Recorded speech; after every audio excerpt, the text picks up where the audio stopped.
Hi everybody, this is Jen from Cookies, Cupcakes, and Codedwap.com. I want to welcome you to the first video of a three-part series on how to bake a wedding cake.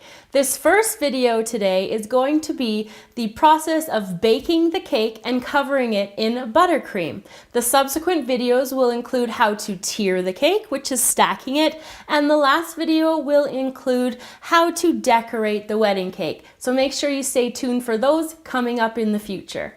Let's get started. So the first thing I'm going to talk to you about are the baking pans to make our three-tiered wedding cake.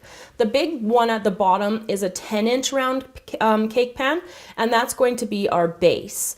Our next or middle tier is going to be an 8-inch round cake. And our top tier is going to be a 6-inch round cake. Now each of these will need to be baked 2 times. So when we're finished, you're going to have 2 10 inches, 2 8 inches, and 2 6 inches to complete the cake. This is called a heating core, and what this heating core does is you place it in the center of each of your pans if you choose to. You don't have to use it, but it kind of speeds up the baking time of the cake, and you put a little bit of cake in the center as well of the heating core, and that leaves so that when there's a hole left in the cake, you still have the cake that pops out from the center of the heating core. I'm not going to be using that, but I do want to tell you about it because it is a handy thing to use, especially when you're making larger wedding cakes. Now these cake pans have straight sides, which is something that you want to make sure that your cake pans have so you don't have any angles to your wedding cake. And these ones are each 3 inches high, and the cakes will be baking to be about a total of 2 inches in height. So we're going to start the baking process next. So we're going to start out baking our 6-inch cake. For the 6-inch cake, you're going to need 2 cups of batter per layer. So in total for the top tier, you're going to need 4 cups of batter. Now I am using a homemade vanilla recipe, which I'll put a link in the description box for you, but you can use any kind of cake that you choose. You can also use a box mix if you prefer that as well. You just need to make sure your measurements are the same at 2 cups. So I'm just taking some nonstick spray, and I'm spraying my pan here, and then I'm also putting a layer of wax paper in the bottom. That just helps pop the cake out a lot easier when the cake is finished. So then in goes my batter, and I'm going to be baking this one at 350 degrees Fahrenheit, and it will bake for about 30 minutes, and then it should be nice and finished. So I'm going to pop that in the oven, and then I'll have to repeat the process. So I want you to make sure that you're remembering that you have to do 2 layers per size of cake pan.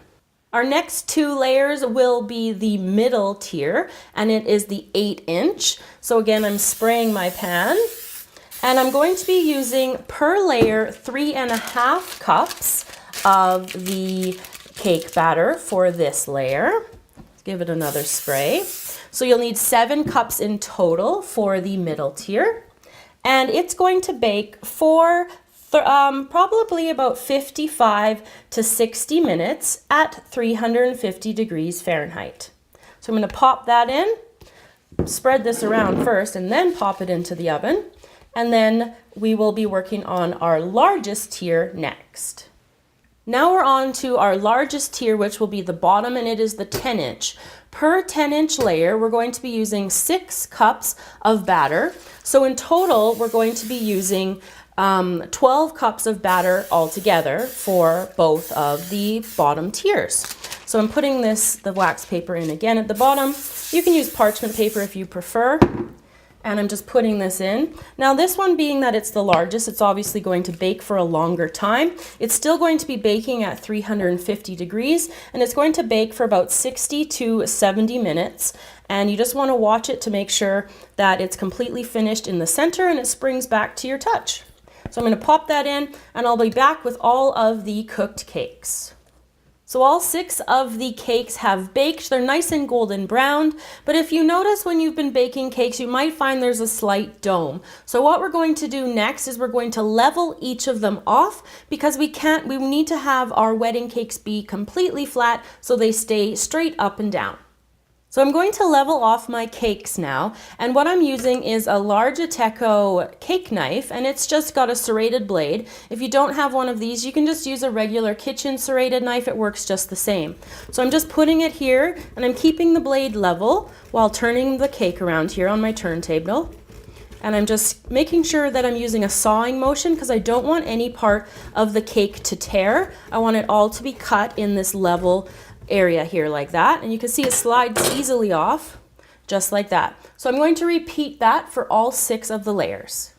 Now that our cakes are all leveled, what I'm going to talk to you about next are cake boards. Now, cake boards are essentially just cardboard pieces and they're covered with foil. This one is quite thin. It's the 8-inch one that I'm going to be using for my 8-inch layer.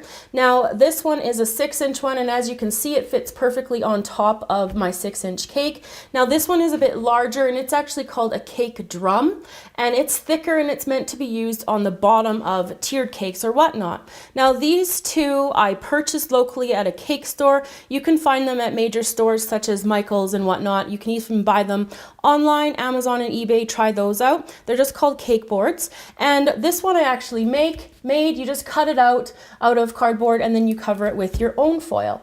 So that's what we need next to support the cake. So now we're going to start covering it in buttercream.